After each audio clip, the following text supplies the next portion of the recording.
Pielo.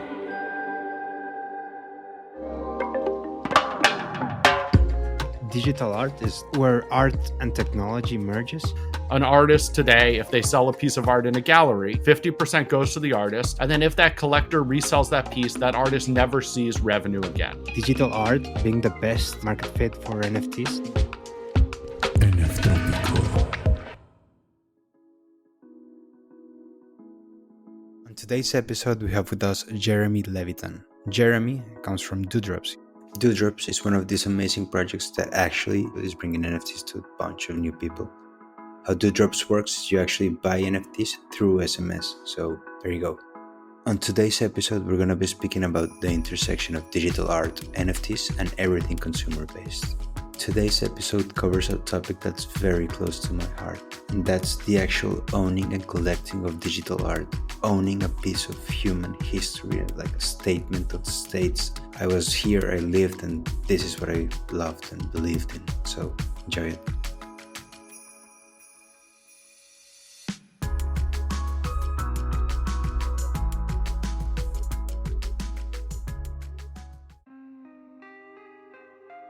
Welcome once again to NFTropico. Today we're going to talk about one of my favorite subjects by far, and that's digital art. And to have that conversation, we have none other than Jeremy Levitan. I'm sorry if I'm butchering your last name. Please do correct me. But Jeremy, welcome to the podcast, and please tell us a little bit about yourself.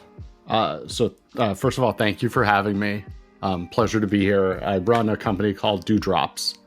We're a little over a year old, venture-backed startup, trying to make collecting easy and fun again. So sort of what I think I'd lost in the last 2 years is sort of a run-up and a lot of influencers coming into the space trying to make a quick buck. Some artists did very well along the ride, but what ended up happening was we sort of lost sight of the actual product, which is art. So we came to space, we launched about 3 months ago, trying to bring a new way to collect to market, which is text to collect. So every single day, our curators and producers scour and work with artists to find the best art that's out there. We do one drop. It gets sent out via text message at noon, and all collectors have to do to collect is just reply back. I wanted to say, that sounds... We'll definitely get to speak about Dewdrops because I think it's one of the most interesting projects out there. I generally speak about digital art being the best market fit for NFTs. Like, it solves many of real world problems like authenticity and provenance and royalties. I don't know, what are your thoughts on that matter? Yeah, and I think I sort of didn't really answer your first question. So let me take a step back and sort of give my background, and then we'll go into sort of my view on digital art in the NFT space as sort of a solve for digital art. So I've been doing startups for almost 20 years now. Had spent 12 and a half years in academia in mechanical engineering and applied math, and then jumped into digital marketing and ad tech and martech. Spent 4 years at Twitter in a variety of roles, leading global advertising performance, working on product roadmaps for performance and measurement. Worked for 2 years running special projects for a large agency in New York. And then while there, sort of had this idea for text to collect as a platform. So I've been to startups. This is my 5th or 6th startup. I lose track, lose a lot of sleep at night because of how many startups that I've done, but sort of come from the startup world. So approach this as let's try to build a durable business. So I think that leads into your question about digital art as the best use case or a very good use case for NFTs. And I think you're exactly right. So I collect all my life. I grew up in South Florida. My parents were both collectors. I grew up collecting Disney art and Disney figures, and sort of the difficulty in buying and selling in that space. And I grew up, I remember eBay coming on board. I remember going to comic book shows and collectible shows as a kid and needing to scour and go from booth to booth to booth, trying to find what I was hunting for. And it was amazing as a kid, but at the same time, you're hunting for that holy grail. And then eBay came out in the early 90s and revolutionized it, because with just one search, you could find exactly what you were looking for. There was no like what is carried in my local comic book shop anymore. You broke down geographic barriers for collectors. The difficulty and a barrier to like collecting and adoption and all these things there is still, if I bought a piece of art or a comic book on eBay, two things had to happen. One, the seller had to actually ship it to me. It had to leave their home. They needed to go to the post office. They needed to send me tracking information. It needed to arrive without a boot print through from the UPS guy or the mail guy or falling off that truck or getting lost. And maybe 10 days after I buy it, the item shows up. I open it. And then the big question is it real? Did it survive transit? All of these things. Like you buy art, a nice piece of art, you have to crate it. If there's glass there, you have to have special protection. I in college, a very good friend of mine inherited his father's old art collection. His father used to be a gallery dealer in one of the Tony streets in downtown Boston. And he had a warehouse filled with art.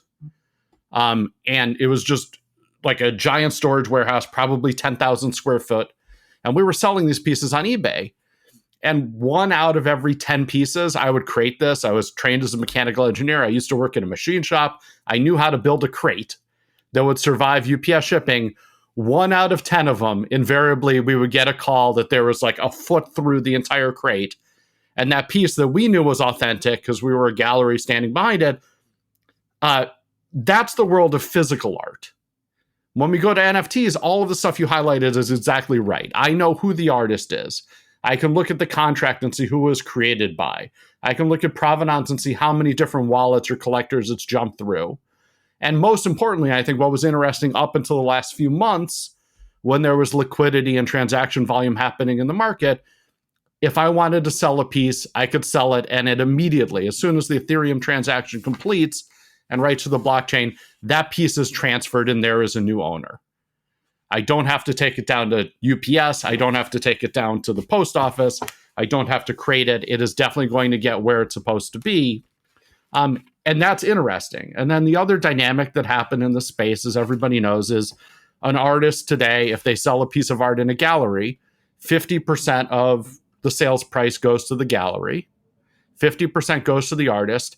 And then if that collector resells that piece, that artist never sees revenue again. It's not a recurring revenue stream. There's no royalties. And blockchains and digital art and NFTs open up the possibility, at least, like whether or not the platforms actually enforce royalties, but the possibility that an artist can now have upside as their piece appreciates in value, as opposed to all of the upside being carried by the collectors or the speculators or the influencers or the investors. So lots of opportunity space in digital art. Jeremy, please let me interrupt you because there's so much I want to say, and that's such a fascinating story. Like first, like when I heard you tell it, like all I could think about was like this natural human desire for collecting, and how has it evolved over time, and like how has it gotten like better, or how has it evolved with technology? So we had like collecting. Yeah, I too as a kid collected like cans, which that's pretty weird, but like that was a thing in my hometown. I think it was So like beverage cans? yeah, like alcohol and soda cans, and you actually like whenever you went abroad, like you try to find like the weirdest soda, like the cherry lemon soda pop from Tennessee, and it was like the most prized collection. But what's amazing is you highlighted like human nature, exactly what you're saying, why people collect. You collected because it was a snapshot of a moment in time of a travel or a trip. It was memorialization of that, which is phenomenal. Like that's a great reason to collect. And just to like, whenever I talk about like blockchain collecting and digital collecting, I used to like, okay, so I had this huge collection of soda cans, and like, and who actually saw it, right? Like 10, 20, 30 people that came to my bedroom in a year. And now you actually get to showcase it digitally. Like how many people visit your Instagram on a given day, right? Like it's like, I think, and I love like people are you that are actually building upon these technological improvements, but you can now actually show your collection to thousands and maybe millions of people online, and that's fascinating. Yes, I love everything that you're saying. Like I look at collecting, and I grew up again, like I collected stuff every single trip that we would take as a family growing up. There would be a souvenir that we would get, and I would look at that item and I would remember. It would be a snapshot and a memory for me encased in a physical object that I would look at it. Like in my office on my back wall, I have an animation cell from Fantasia from 1940 that is something when I'm on calls, when I'm on like all of the Zoom calls that I have to do in a given day, talking to investors and my employees and artists that we're working with, it's there. It's designed to be behind me so that it's framed on my camera, on my webcam, so that I see it and it memorializes something for me, which is when we exited our last business, that was what I got as a present to myself. Like you highlighted exactly what is right. Human nature, there's sort of like two competing views. One is there's this natural desire to collect and hoard, right? This is us as hunter-gatherers evolving over 10,000 years going, hey, food may be scarce in the future. Let's put a lot of food in our cave so when I can't find a woolly mammoth to go hunt and eat, I have food. And that became, okay, let me keep 9,000 newspapers in my house and a bunch of Disney figures. Like that's not the healthy side of hoarding, but that's the human nature in hoarding, combined with we as a species, we want to peacock. We want to show off. There's people that drive flashy cars that show their trip where they flew on a private jet, that stayed at the ritziest hotel. And that leads into collecting as well. It's look at what I have that you do not have, or look at what I have that I've accumulated. And blockchain and NFTs have solved a problem for most people, which is not everybody has a museum.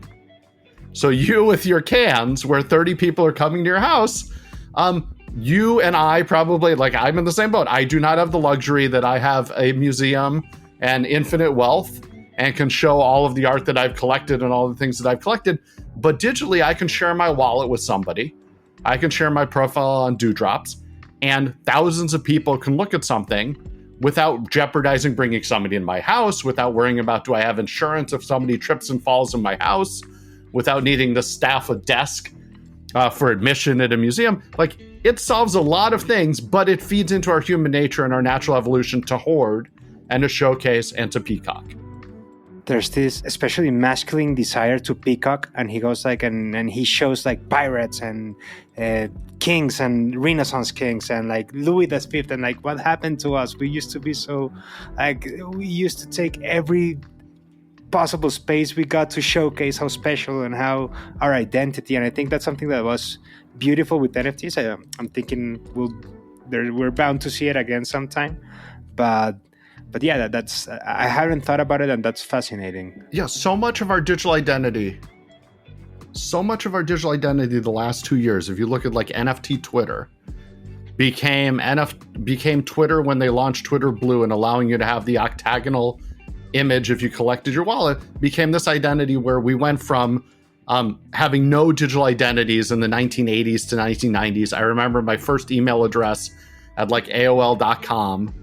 I remember getting my first Ethernet card back in 1994, 95 when I went to college, like having to actually go, because the computer that I bought at Circuit City probably at the time didn't have an Ethernet card. It had a modem, and I was now connecting to a college network. Like, where digital identity didn't exist 35 years ago, everybody today has digital identities. Like, we have identities on Instagram and TikTok and Twitter and all these things. And there was a period of time up until 3 years ago when very little of it was fun. There was like the initial piece with like what was it? Cities. What was the before Facebook? Oh my God, I'm not going to come up with it. I used AOL MSN Messenger, maybe, like, I don't know, MySpace. Yeah, so like MySpace was a ton of musicians, right? That was early music. That was like the rise there. Like, that was kind of fun. And then Facebook was like, okay, it's a high school reunion, right? It's like, find all the people that I went to school with. What are they doing today?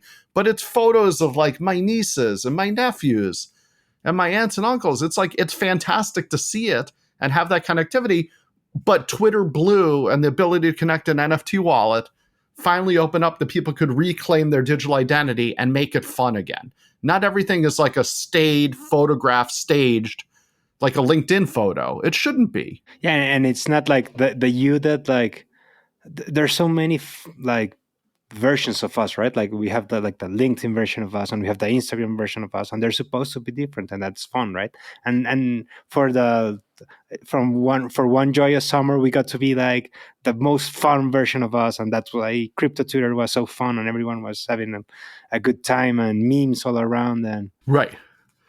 The most fun, comma a lot of peacocking. It's look what I have that you did not get into at the same time. But yes, but it was like, hey, I can be a cartoon character avatar again. And maybe at some point this will extend into the metaverse and there'll be other utility. But at the same time, hearkening back to why people collect and all of that, like we got to see a small subset of the corpus of people on Twitter active in JPEG Summer showing off why they collected and what they collected and where their taste goes. And a lot of people had very good taste done by very good artists. Jeremy, and how do you leverage all this into a business after 2021, right? Because 2021 was an easy moment to get funding, and capital was cheap, but we all know how the story goes. And how do you actually leverage that into a business? And how do you actually make a product that works? Congratulations, by the way. Yeah, so thank you. So I think it's easier to answer the second piece than it is sort of the first piece. We'll come back to the first piece. But the product side, I have the luxury of all of my startups. My CTO has been the same CTO all along through my startup journeys. So my co-founder in this business, Martin, came along for the ride. We built and scaled large-scale businesses before. We looked at it. We were able to go through. I wore a product hat at Twitter for a little bit of time. So I was able to sort of sit there and write thin product requirement documents and say, what do we need for a minimum viable product going to market? All of that. So we understood what to build. We understood how to build it. The tech side was sort of de-risked for us. It's a great luxury being able to go into a startup and go, I know how to land the tech side. We built, it's sort of a wrapper that sits on top of Web3. We partnered with a company, Recur, that has gone through a couple different cycles. They're a very well-funded venture-backed business that built a ton of infrastructure on the back end. A lot of their technology team came out of Circle Finance. So the guys behind one of the stable coins. We looked and did a survey. We think they have the best custodial wallet technology in market when we're launching the business. They've been phenomenal partners. So a lot of the Web3 side has been de-risked. If I was building the business back in 2020, I would have had to hire 5 to 8 Solidity developers to do smart contracts. And now having launched the business in this year and the last year, I can sort of outsource a lot of the Web3 development side and focus on what the actual strength that we're building and bringing to market is. And that's in how do we solve the friction of a collector discovering, collecting, buying, and sharing. So that's the business side, the product side, how we build something that works. The first part of your question is much harder, which is how do we build a durable business, right? I come back to durability. Everybody can go and pitch venture. Venture capitals, very, very smart people. They see sort of they're playing on 10-year time horizons. They see the future. We looked at it and we sort of took a step back and did a modeling exercise, which is if we're going to create durability in the NFT space and the digital collectible space, what are the prerequisites? What are the predicates there to build a business that actually has legs and can scale? And we said in our scaling exercise, we said, I don't think there's enough current collectors, traders, crypto enthusiasts in market to make this a durable business. So this is post 2020. This is royalties on top projects is trending towards zero. This is Blur coming on board and reducing royalties. This is a lot of NFT transactions being recorded as transfers versus sales. So going and launching a project and saying we can fund it through recurring revenue streams from royalties did not look likely. So if we're going to build durability, we need to build a consumer front end, a consumer experience that enables us to onboard the next 100,000 people to crypto. in a way that's transparent. And sort of my guiding vision for this was my parents are in their 70s. They're down in South Florida. My dad may be of the old school. Your family may be the same. Like, passwords are written down on a piece of paper. I was just down visiting my parents. I had to set a new laptop up for my mom, and she takes out a sheet of paper. This is not a joke, a sheet of paper with her Apple ID and password, her email password, whatever. And I'm like, there is no way that my parents writing stuff down are going to be able to create a MetaMask wallet and write down a 12-word secret phrase that is going to be safe with anything of value. So how do we create a consumer experience and a consumer surface for the next group of people? Not the first movers, not the early adopters, but for mass market. And that's why we built this. This was like, the assumption was, it was sort of, if you build it, they will come. And have they? Because I think that's a fascinating part of the experiment, right? So it's like yes and no. So the yes and no is like, obviously the total volume in NFT transactions in the last 6 months is the worst it has ever been. And the NFT transactions this month compared to last month, they're down 90%. This is one of these things in, like, since we launched and since I provide investor updates to our investor pool, it's one of these things where it started out, okay, the market's down 20%, the market's down 50%, the market's down 98%, the market's down 99%, the market's down 99.9%. We've had the luxury, every single one of our drops is sold out. But, and this is like the yes and the no, the number of people that we've had signed up, the corpus of collectors, is not as large as I would have liked. And in my sizing exercise, when I go out to investors, when we were originally pitching this, the market and the scaling exercise that we did was much different than it is today.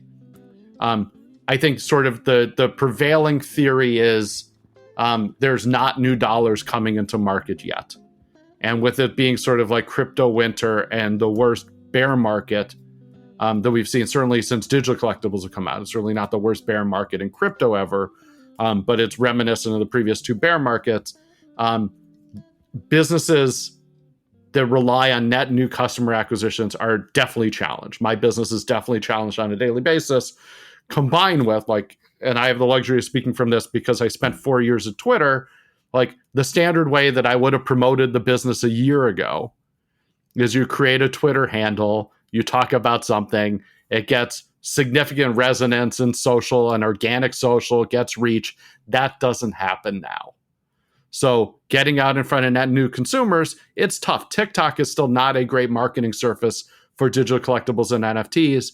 And Twitter reach, if I post, the number of people that I can get out in front of is a tenth of what it was even a year ago. Okay, so let me rephrase like what I think I understood from my point of view, right? So, like, we have this beautiful thing that's digital art. I think it solves many problems and it expresses so many things we've never could before. Like, I think there's no artistic movement that expresses like the sentiment over AI or, you know, like over politics and like decentralization. There's so many things that I believe have a firm like root in digital art. And then we have like this market that collapses on itself because there's no way 10,000 people want like a JPEG or, you know, a Moonbird or a ape or whatever it may be, a cool cat or anything else. And then we have like, okay, so how do we create like market for all these beautiful things being done and enter few drops, and you actually provide what I think it's fascinating. Like, okay, there's this friction, this process where you can actually SMS, I want this art or that art, and so forth. And I imagine you guys do it all more on a credit card and like the way mom and pop are used to doing transactions. So yeah, no, how much? What is gas cost, and what do I have to pay $50 for something I paid $2 yesterday for, and whatnot? Yeah, so that's fascinating. But then you're facing this. Okay, so whatever, however good the product is, there's just less people are interested in it, and now you're faced like, okay, so how do I market this thing to people outside like the scope of digital art? And how are you guys approaching it? Like, that's interesting. And I'm guessing that's what every NFT project is trying to do right now. and not everyone has your rails on onboarding. Right. So I think what you said is exactly right. So I think if you look at any blue chip project and you look at what they were getting in royalties in August of 2021 versus today, it was, and like I view this from like the startup lens, that was non-dilutive capital, right? That's a royalty check that's just like dollars flowing in. So it's not equity that's going out. It doesn't dilute the founders. It's free money. They don't have to show a business plan, use of proceeds, anything. If I raise money and I'm raising from venture capitalists, I have to go in and say, okay, you're giving me X dollars. Here's how I'm going to do it. Here's my hiring plan. Okay, this employee wants to make 50,000 more than I budgeted. Can I get approval? So it was a fun way to run businesses. That's not the way that it's happening now. So I think like capital starvation is definitely a problem. From how we started the business, we were never building a business that was predicated on royalty revenue. This is like in my model, it's one stream of revenue, but it was never going to sustain the business on its own.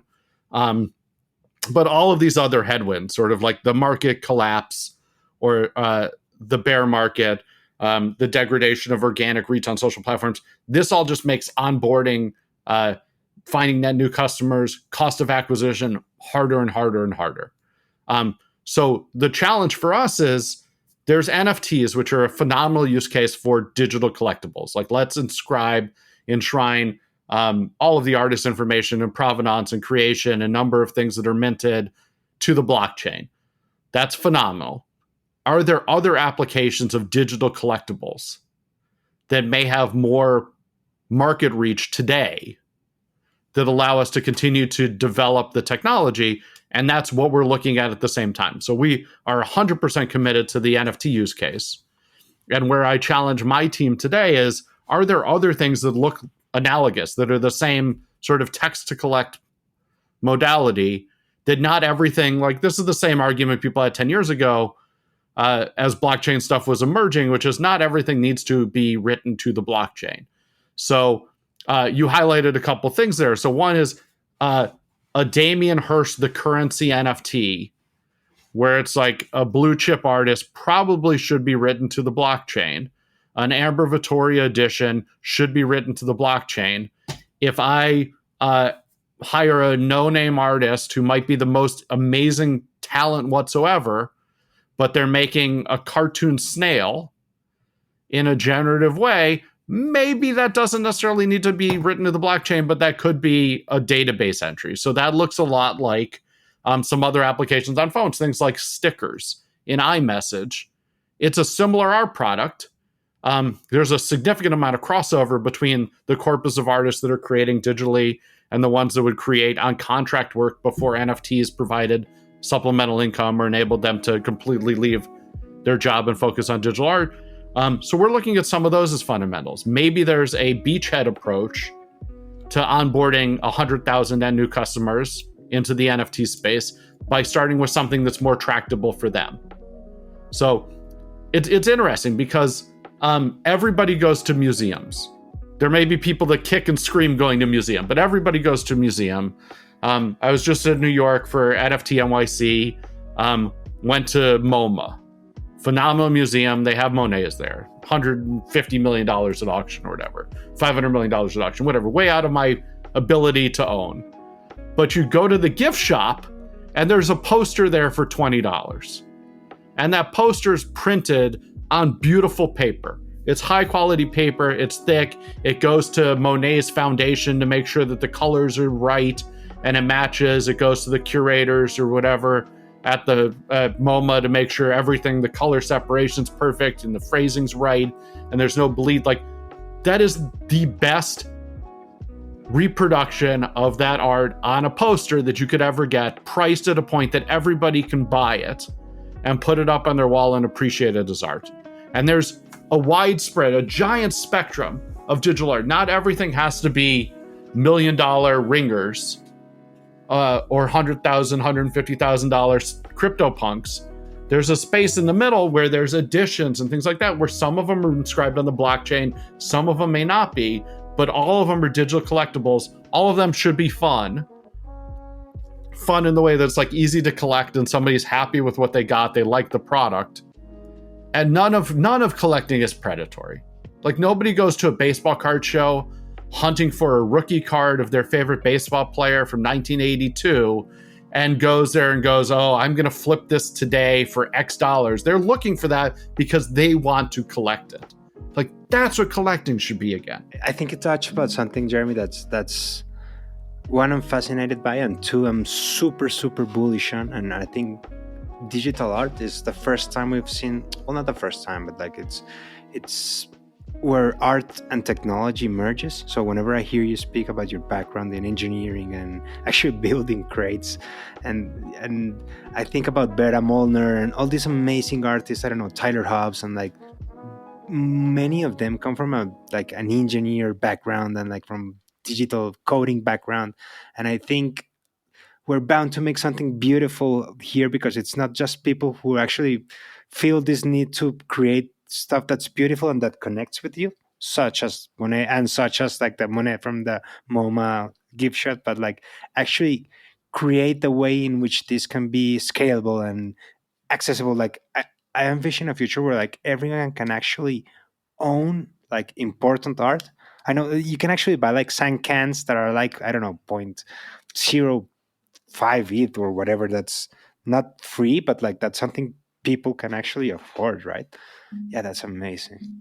Yeah, I mean, I think what you're saying is exactly right. Like, I had the luxury of going to college in the 90s. I spent some time at the Media Lab at MIT, and there were phenomenal technologists there, sort of like bridging the world between engineering and art. These were like some of the early days of coders creating programmatic art, like typography and how big text should be and how it moves in and out of the page. Years ago, I was fortunate enough to spend some time at Microsoft Research, and a lot of the people there were early graphics pioneers. These are the people that, if you know about the history of computer graphics, there's like the Utah School of Computer Graphics, where there's like the teapot with the checkerboard texture that was mapped on it, like early texture mapping and ray tracing. Like, these were the people that were doing it, and then they were applying to corporate research. You look at old corporate logos like IBM's logo by Paul Rand. You look at phenomenal pieces of art and design by Ray and Charles Eames. Like, these are people that design the most functional chairs in environments, but they also designed the pavilion for IBM at the 1964-65 World's Fair, and they designed an exhibit for kids to learn about mathematics that sat at the fair, and we actually have one at the Boston Museum of Science. Like, this is this weird intersection. I think what you said is exactly like the crux of all of this, which is there's this amazing intersection between art, science, and engineering. And engineering is like the broadest sense, and science is the broad sense. This is people taking photographs of snowflakes and figuring out the mechanics of how do you freeze a snowflake under a microscope so that you can see all the different crystal structures, and Tyler Hobbs's work, and all of the people doing generative work today. Like, this is the spectrum that's out there. And we are so early in all of this. And not every piece of art. So getting back to like why blockchain and why collecting and why all these things intersect. Back to the story of when I was after college and I was helping my friend who inherited his father's gallery. He had in his gallery, this is around the late 1990s, and there was a scandal of fake Salvador Dali lithographs and serigraphs coming to market. And it's a tough thing. This is something that happens in sports card collecting, in paintings. There are things that are not exactly as accurate or as sold. And one of the most amazing benefits of blockchain art, in theory, and we can talk about why this isn't the case right now, that's a consumer experience, consumer interface period, but it is the idea that now I can look at a smart contract and know that this is legitimately a Tyler Hobbs piece, or legitimately this is Anadol, or this is Damien Hirst the currency, or this is Amber Vittoria, or this is a VFriend, or this is a Bored Ape. All of these have provenance on a blockchain. The problem, like a problem, is for my parents, if they're coming net new to the space and they go on Google and they search, the top 20 links are not going to be the right projects. If you look at the ads on Twitter right now, it's, okay, we're giving away ApeCoin with an airdrop with a link that if you connect your wallet, everything's going to be taken. Like, so we have like good and bad. The discovery piece, the modulating influence of this is the authentic project, this is how to discover it, still is broken. So that's one of the things we're bringing is the ability, how do you tell an artist's story? And how do you introduce that artist to a net new collector base? But these are all challenges. These are all headwinds for adoption, but every other industry had the same headwinds. Like everything matured and grew up. People know how to find if this is an authentic baseball card or not. You have grading agencies that grew up, Beckett's and PSA and all of these things to sort of solve that problem. And then you still have the speculators that are like, I think I may know more than the seller, and there's an arbitrage opportunity because they've underpriced it and I may know something and I'm going to risk X dollars because I think there's an expected return. And all of that's going to happen in the field of digital collecting. We're just like still, it's the Wild West still. Where do you envision this going, like today, right? Like, because I imagine like you had a plan when you first pitched and raised and developed, and as all things Web3, like an hour, it's translated into a year. So like, what's your vision today? Like, how do you envision both Dewdrops and the digital collectible space? So digital collectible space, I will say, if we're in a marathon, we're in like the first yards of the marathon. So, and I say this because the largest consumer brands in the world have not entered this space yet. The Disneys of the world dip their toes in with Vive, Sanrio, Pokemon. These don't exist in digital collectibles. They existed as like an experiment that was done years and years ago. And there's this mature space that's grown up in authentic, historic collectibles that has not come into digital collectibles intersected with large brands yet. So we're still very much in the early days. You can imagine a world where you go to Disney World on vacation and your entire trip is memorialized on some L2, low gas, carbon neutral, whatever blockchain, because you're trying to be as friendly as you possibly can at the scale that you're doing. But there's no reason why everything that I did in that 5 days at Disney World with my kids shouldn't be memorialized in a way. And sort of, you can imagine all of these consumer experiences and consumer front ends that start to emerge that do the same thing you were talking about when you collected cans from your trip and you found that cherry cola that was so interesting. There should be badges and snapshots and memorialization and all that stuff. And that's digital collecting at scale. And maybe it's digital collecting combined with, you can get a physical that when you hold it up to your phone, there's the AR connection that now uncovers that photo book and trip book in memory. I've been married for 18 years. There's no reason why that experience should not be memorialized on the blockchain in a way that makes sense. Like, that's where we're going to go, right? This like always preserved digital experience that can be uncovered that surprises and delights and nurtures and encourages and memorializes and honors and all of these other things that all of our collectibles do for us at scale. We are at yard 3 of that on a 26.2 mile run to get there, where we saw a phenomenal land grab over the last few years. We saw the emergence of companies commoditizing a lot of the Solidity development. We're seeing companies come in trying to solve consumer experience and make it far easier. So things like magic wallets, those things are very interesting.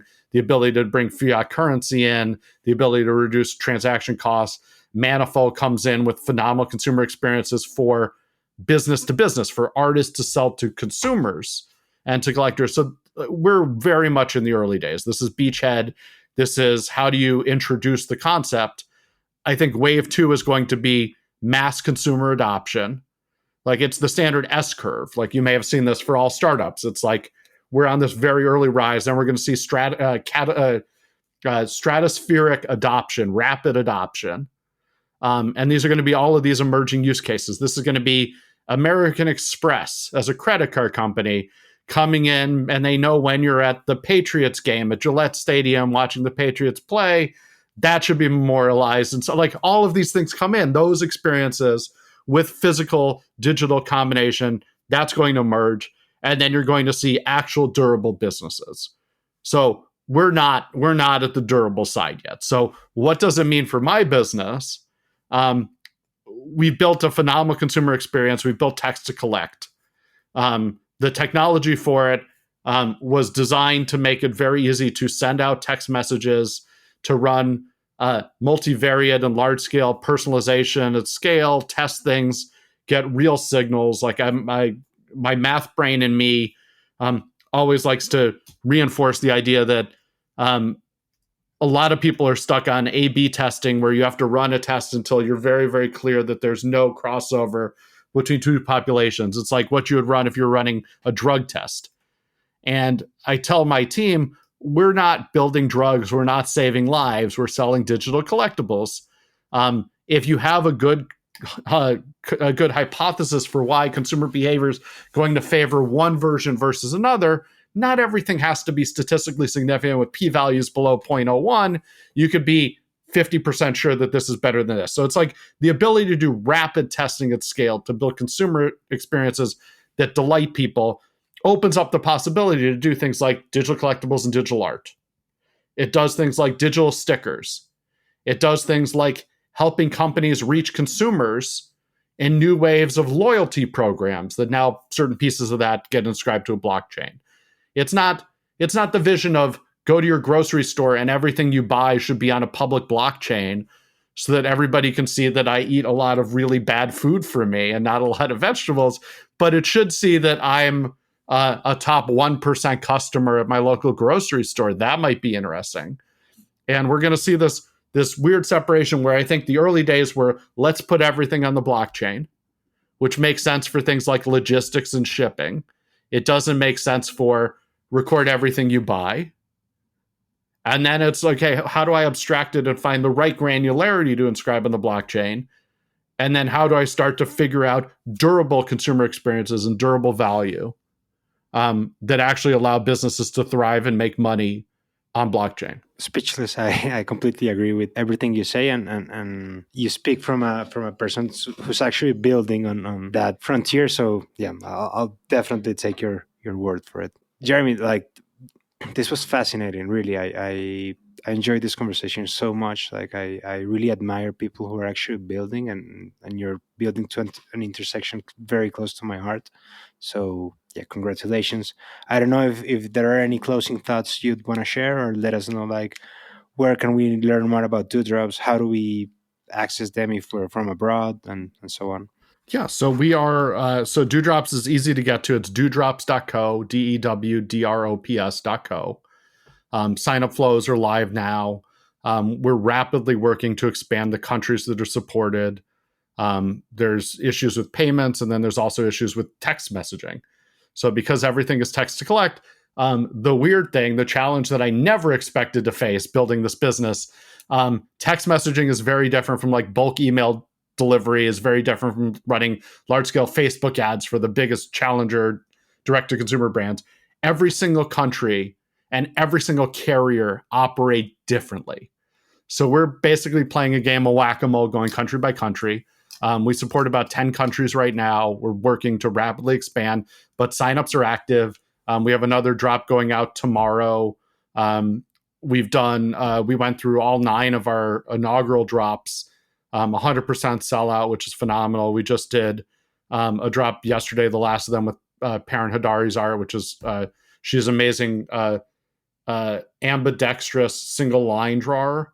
And she has these crazy videos on YouTube watching like her artwork. We did a drop last week, which is kind of cool, where coming from like customer acquisition and the advertising space, I said to my team, instead of spending money on ads, let's buy out an entire artist edition. So we worked with the artist Sinclair to do a video piece called Rocky, based off of, it was almost like rotoscoped from the Rocky movie. It's this crazy thing. He did the most amazing promo video for it where Rocky gets punched and the blood morphs into the Dewdrops logo. And I'm like, this is absolutely insane because Sinclair is just such a talented artist, Chicago-based artist, absolutely super talented. We have drops going out tomorrow with a Spanish artist. That artist is insane as well. So I'd encourage everybody, you can sign up. Not every country is going to be supported yet, but we're rapidly working to expand it. And really what we're trying to do with Dewdrops, at the simplest is every day, what I told my team is I want somebody to get the text message with the art that's offered.